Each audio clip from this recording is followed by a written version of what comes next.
Hello friends, আবারও একটি নতুন রেসিপি নিয়ে তোমাদের সামনে হাজির হলাম। আজকে আমি তোমাদের সাথে শেয়ার করব পটলের একটি নতুন রেসিপি, পটলের দো পেঁয়াজা। পটল তো বর্ষাকালে আমরা বিভিন্নভাবে খেয়ে থাকি। আজ আমি বানিয়েছি পটলের দো পেঁয়াজা। এই পটলের দো পেঁয়াজা আমি কীভাবে বানালাম সেই রেসিপিটি তোমাদের সাথে শেয়ার করছি।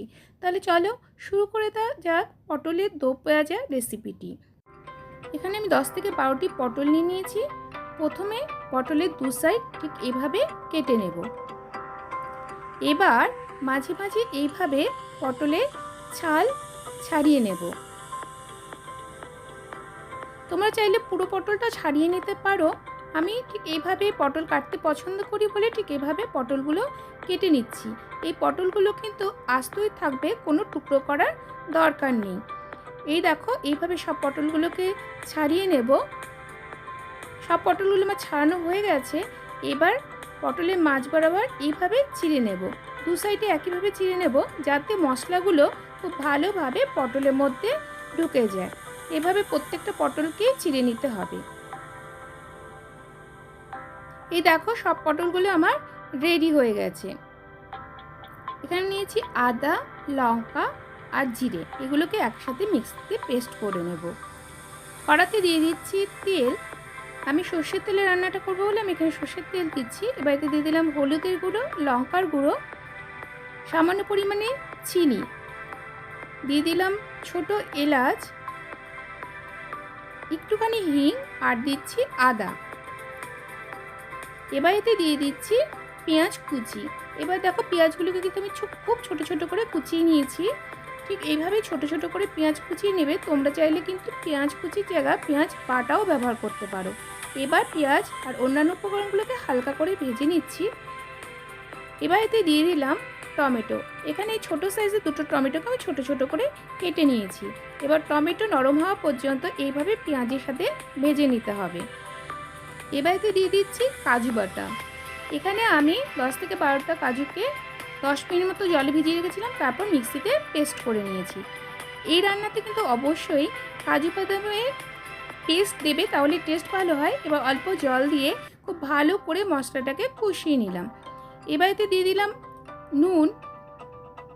স্বাদ অনুযায়ী তোমরা নুন ব্যবহার করবে, যেহেতু পটলটা আমি ভেজে নিইনি তাই একটু বেশি পরিমাণে নুনই এখানে দিলাম। নুনে খুব ভালো করে মশলার সাথে মিশিয়ে নিলাম।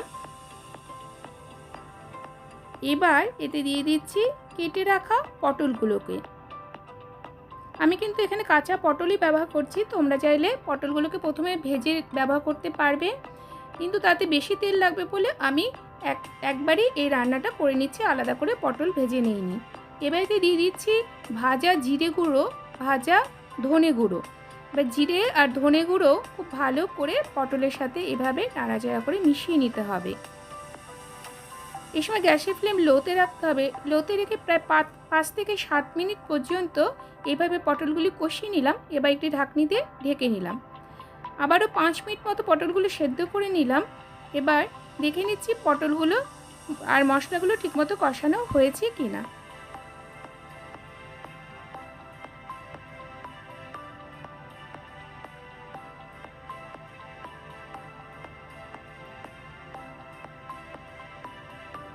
এবার এতে দিয়ে দিলাম জল।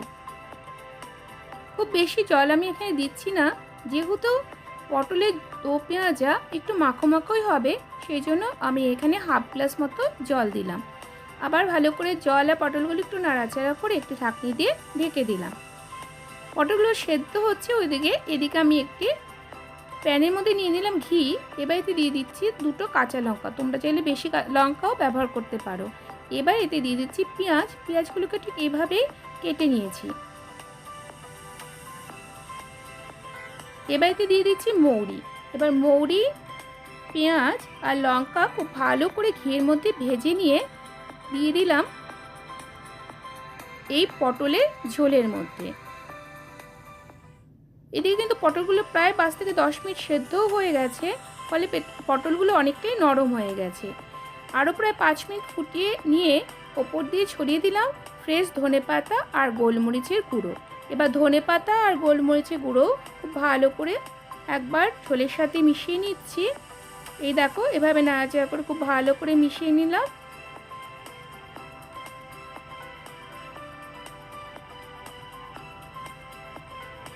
আর এবার গ্যাসের ফ্লেম বন্ধ করে দিলাম।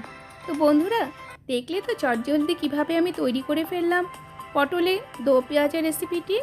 আশা করছি তোমাদের কাছে আমার রেসিপিটি ভালো লাগবে। ভালো লাগলে অনেক অনেক শেয়ার করো। আর যারা আমার চ্যানেলে নতুন এসেছো, আমার ভিডিওগুলোকে নতুন করে দেখছো, তারা আমার চ্যানেলটিকে সাবস্ক্রাইব করে আমার পাশে থেকো আরও নতুন নতুন রেসিপি দেখার জন্য। ভালো থেকো সবাই, বাই বাই।